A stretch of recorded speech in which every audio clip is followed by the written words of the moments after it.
እዚህ ደሳለት ከቦ ሚዲያዩ ለተውተስተ መደብና ሕጂ ጀሚርሎ ክሳብ ፍጻመ መደብና ምሳናኹምኩም ክትከታተሉ ብኽብሪ ንዕድመኩም። ደሳለት ከቦ ሚድያ ናትኩም መረጃ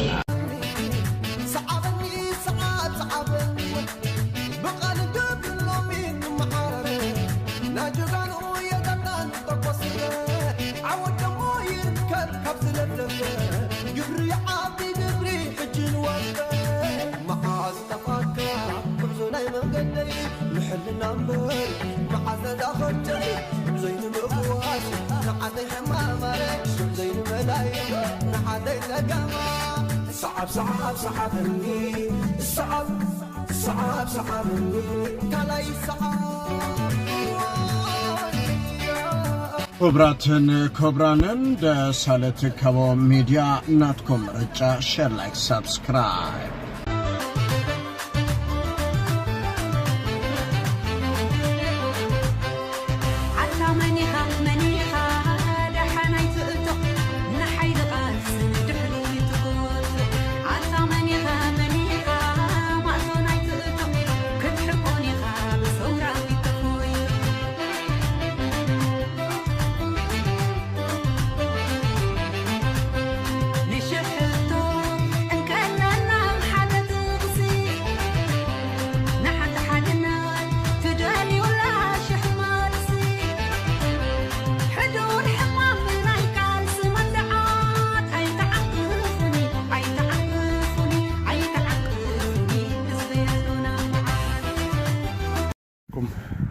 to the point. Is it reward اللهم سمياوي جريكان؟ إز جريكانات زيو نإرترا أوحت ماليو دخيت كم مقبي خساب كداونتي مدهاني ثقله قنت أنا متحازيو سميو look كل warning ناي مرزام لقرالو كأرول كوميتي فيديو you know زي كابت ودب همبرجي رأيو وزو كله زي نمرزيلو تسارحيو تساريو أي تسارينيو فتسوم تساريو أي تسارينيو صحفون الله ولا ون تقولوا سمي مسواته مقبل خانة مسب كونتاكت الجبر فيزيك كونتاكت الجبر كداونتي كتقمط قالوا أي فكرني جن كم رسالة دمالالوسو ايجنت لو اكسبورت الجبرو لإريترا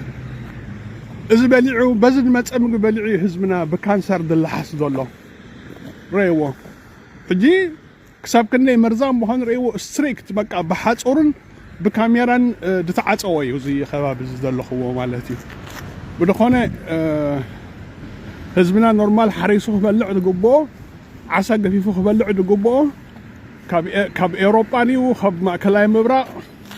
أبيسات تجفافت مجبي كداونتي نعد أتو شعو أيسون أيسالستي ناي ناتكا ناي إمين سيستم حمامن كانسرن كوين كاتل حس مالتيو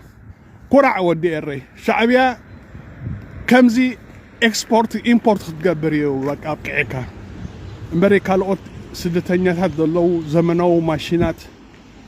زمناوين مكاين نحكمنا مسارحي نهنص مسارحيهم نعدهم دوتو إرتراو خاني كميسات جريكان نايسم جريكان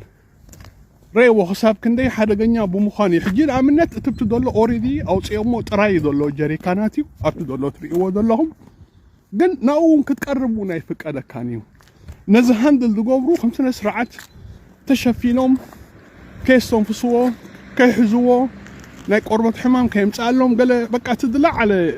ሴፍቲ ተጠቂሞም እዮም ሃንድል ዝገብርዎ ኤርትራው ኸ ክሳዶ እቲው ይሓጽቦ አውሽጢ ሳሉን ኮይኑ አውሑቱ ሞልኦ ቆልዓ ሰበይቲ ማማይ ህፃን አረጊት ደለዎ ረይዎ እዚ ስልማት ናይ ኤርትራ جريكان يا جريكان يسلماتني أرخا تقادلا جريكان ما نتسكم حليفو أبسدت كتها خاني نسمعنا لترو جريكان تشكم لوك رأيك عدنا هنزيد مثل to the point إذا تري ورد لهم سمياوي جريكان إذا جريكانات زيو إريترا أقحت مليئو دخيت كم مقبي خساب كداونتي مدهانيت قاله قنت أنا متحازيو سميو لوك كل وورنين ناي مرزام نقرالو كأرولكم يتي فيديو ينو زي كابت ودب همبرغي ريو وزو كله زي نمرزيلو تسارحيو تساريو أي تسارينيو فتسوم تساريو أي تسارينيو صحفون اللو ولا ون تقولوا سمي مسواته مقبل خونه مسب كونتاكت الجبر فيزيك كونتاكت الجبر كداونتي كتقمط قالوا أي فكرني جن كم ساد دمالالوسو ايجنت لو اكسبورت الجبرو لإريترا إذا بلعوا بزد ما تأمل بلعي حزبنا بكانسر دل حسد الله ريوه حجي كسب كنا مرزام بهان ريوه ستريكت بقى بحاج أورن بكاميران دتعاج أوي وزي خباب زد الله هو مالتي بدخانة حزبنا نورمال حريصه بلع دقبو عساق في فوق بلع دقبو كاب أوروباني وخب ما كلاي مبرا أبيسات تجفافت مجبي كداونتي نعد أتو شعو أيسون أيسالستي ناي ناتكا ناي إمين سيستم حمامن كانسرن كوين كاتل حاس مالتيو كرع ودي الري شعبيا كمزي إكسبورت إمبورت تقبريو لك أبقعيكا امبريكا لقوت سدتنيات هاد اللو زمناو ماشينات زمناوين مكاين نحكمنا مسارحي نهنس مسارحيهم نعدهم دوتو إرتراو خاني كميسات جريكان نايسم جريكان ريو حساب كندي حدا غنيا بمخاني حجي عملت تبتدولو اوريدي او صيمو طراي دولو جريكاناتيو ابتدولو تريو دولهم ግን ናውን ክትቀርቡ ናይ ፍቀደ ካኒው ነዚ ሃንድል ዝገብሩ ከምስነ ስርዓት ተሸፊኖም ከይሶም ፍስዎ ከይሕዝዎ ናይ ቆርበት ሕማም ከይምጻሎም ገለ በቃ ትድላዕ አለ ሴፍቲ ተጠቂሞም እዮም ሃንድል ዝገብሩዎ ኤርትራው ኸ ክሳዶ እቲው ይሓጽቦ አውሽጢ ሳሉን ኮይኑ አውሑት ሞልኦ ቆልዓ ሰበይቲ ማማይ ህፃን አረጊት ደለዎ ረይዎ ዲስ እዚ ስልማት ናይ ኤርትራ جريكان يا جريكان يسلمات نيرتا تقادلا جريكان ما نتسكم حليفو أبسدت كتها هاني نسمعنا لترو جريكان تشكم لوك رأيك عدنا همزي دمسل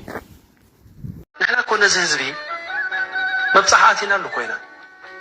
زهزبي كو أبوان كالسي ولا حتى نجري حتى نانير نحن قلنا كلنا حتى ولا كم صايو نبلو نمصر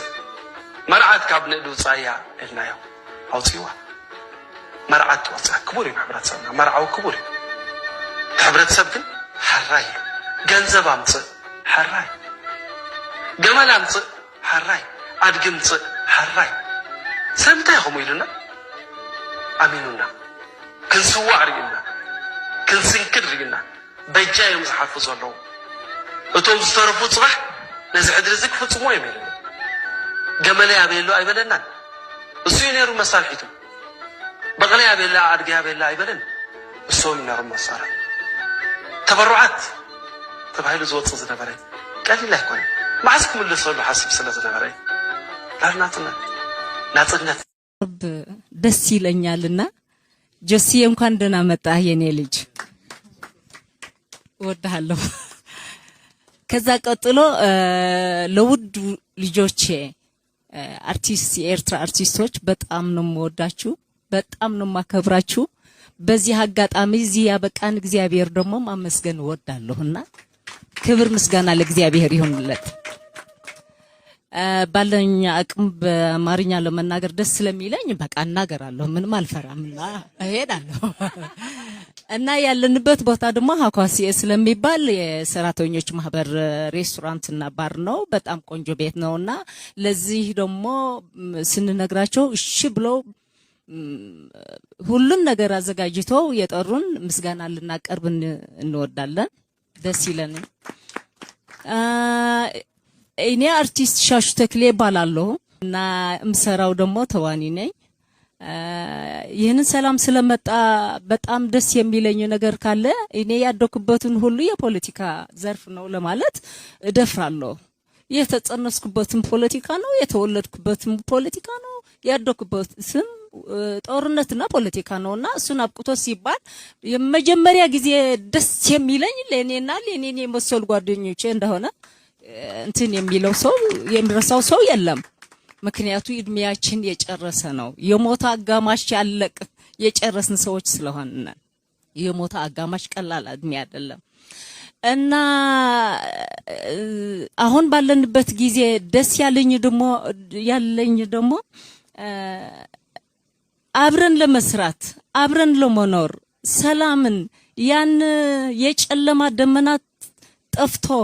ያን የዝናምና የልምላሜ ደመና ለመምጣት ያበቃን እግዚአብሔር አመስግኘ ሁለቱም መሪዎች ደግሞ ደጋግሜ አመሰግናለሁ። ለመሪያችን ክቡር ፕሬዚዳንት ኢሳያስ አፈወርቅ ደግሞ ያን ሁሉን የሄደበት መንገድ በጣም ጠንከር ያለ ስለሆነ በጣም ነው ክብር ያለኝና እንኳን ለዚህ አበቃህ ነው የሚለው ደጋግሜ። በመጨረሻ ብዙ ለመናገር ጊዜ እንዳይወስድባችሁ ለእናንተም ሊደርስ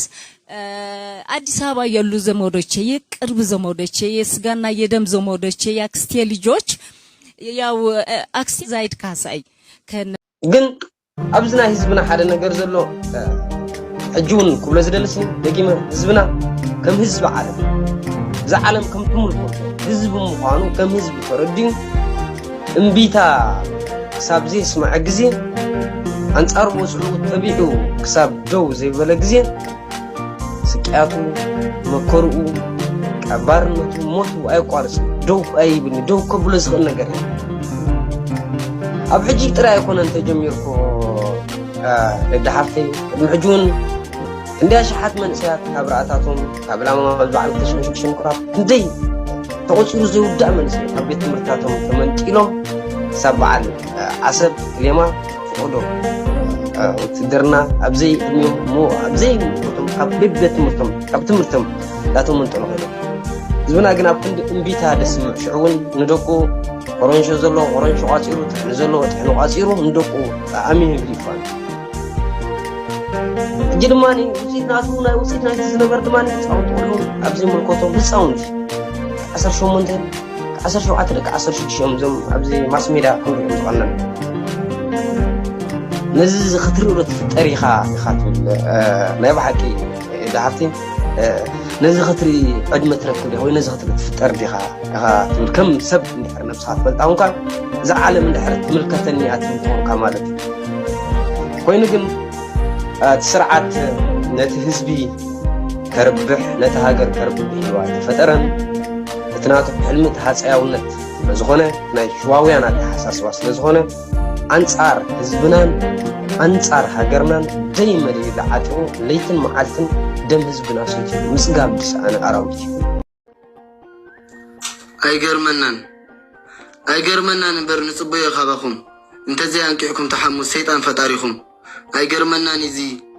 እኩይ ግብርኹም ደም ሃይማኖትኩም ሰይጣን መርሒኹም ገረብ ደብዓይ ዓብይኩም ካብ ዝመንእሰይ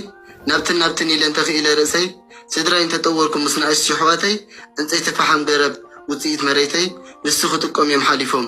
ኣያታተይ ከምዚ ሓሰብክዎ ግን ኣይኮነን ሓሊፋ ህይወተይ ይብለና ኣሎ ሕጂ ኸ እንታይ ትብሉ በዓል መጻእ ህፃን እስከናፃፅሩሉ ህይወቱ ኣሕሊፎም ንነቓዕ ገረብ ክብሉ ኣይገርመና ንሕና ግን ንፅበዮ እንዳኣሉ ሎሚ ንዑ ፅባሕ በልማማ እዚ ምፅናት ይኮ ትናቶም ዕላማ ጥጂ ይኽፍኦም ኣብ ናይ ሓጢኣት ሳርማ ዓዲ ጀጋኑ ዓደይስ ሲኤል ቆይሮማ እንደ እንስኹማ ኣነስ ኣይገርመንን ግብርኹም ስንድ እዩ ናይ ሎምን ትማልን ወኻርያ በጊዕ ተበልዐ ከመይ ይገርመኒ ንሱ ስኳና የብኡ ንቡር ፀኒሕኒ ሰብ ንሰብ ክበልዕ ግን ኣብኡ ፀኒሕኒ ፍትሒ ንስለ ፈሓም ዝጠፍአ ህፃን ያፌት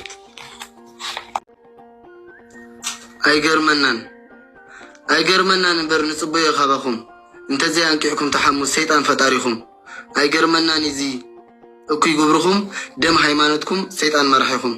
ገረብ ደብዓይ ዓብይኩም ካብ ዝመንእሰይ ናብትን ኢለን ተኽኢለ ርእሰይ ስድራይ እንተጠወርኩም ምስ ንእሽቲ ኣሕዋተይ እንፀይቲ ፈሓም ገረብ ውፅኢት መሬተይ ንሱ ክትቆም እዮም ሓሊፎም ኣያታተይ ከምዚ ሓሰብኩ ወገን ኣይኮነን ሓሊፋ ህይወተይ ይብለና ኣሎ ሕጂ ኸ እንታይ ትብሉ በዓል መጻእ ህፃን እስከናፃፅሩሉ ህይወቱ ኣሕሊፎም ንነቓዕ ገረብ ክብሉ ኣይገርመና ንሕና ግን ንፅበየ እንዳኣሉ ሎሚ ንዑ ፅባሕ በልማማ ህዝቢ ምፅናት ይኮ ትናቶም ዕላማ ጥጂ ይኽፍኦም ኣብ ናይ ሓጢኣት ሳርማ ዓዲ ጀጋኑ ዓደይስ ሲኤል ቆይሮማ እንድዐ ንስኹማ ኣነስ ኣይገርመንን ግብርኹም ስንድ እዩ ናይ ሎምን ትማልን ወኻርያ በጊዕ ተበልዐ ከመይ ይገርመኒ ንሱ ስኳና የብኡ ንቡር ጸኒሕኒ ሰብ ንሰብ ክበልዕ ግን ኣብኡ ጸኒሕኒ ፍትሒ ንስለፋ ሓንቲ ጠፍአ ህፃን ያፌት ተስፋ ምቑራፅ ስለ ደየለ ብዛ ሃገር እምበሪ ፈፂሙ ተስፋ ዝህብ ኣይኮነን ተፈተነ ምስ መንበር ኣባይቲ ተኣሳሰረ ፕሮጀክት ዘይተዓወተ ፕሮጀክታት ወይ ዘይተዓወተ ፅላት እንተልካ ምግናን ኣይኮነን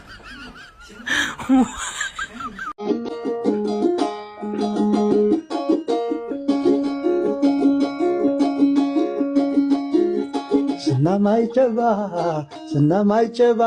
ሆ እንዳሓለት ሩባዓን ሰባ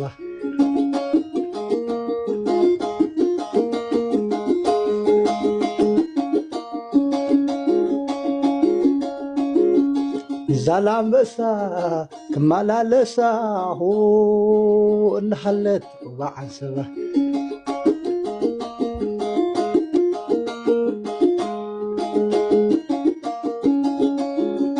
ኣቲ ሰማያዊ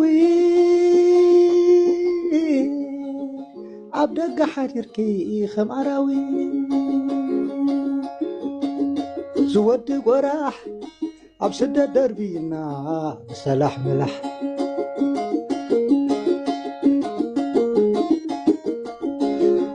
ታወደከለ በዓል ግርማይ ኣታሓማሰናይ በዓል ግርማ ታሰራየታይ በዓል ግርማየ ኣታወደከለ በዓል ግርማ ተረኺብካያ ተሰዓማ ፈሊጠይ ኣለኹ ትጸገማ መልክዕ ዓጋባ ስናማይ ጨባሁ እናሃለት ሩባዓን ሰባ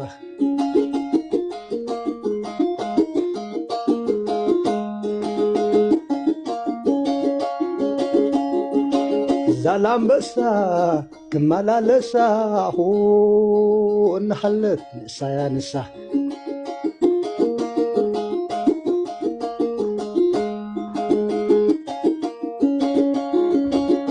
ዝወዲ ጎራሕ ኣብ ስደት ደርቢና ብሰላሕ መላሕ ዝወዲ ጎራሕ ኣብ ስደት ብሒፍና ብሰላሕ መላሕ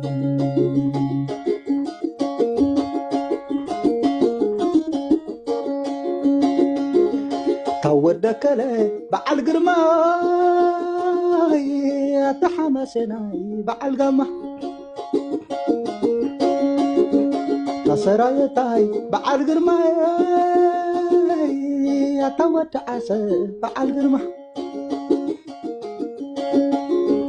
ተረኺብካያ ተሰዓማ ፈሊጠይ ኣለኹ ትጸገማ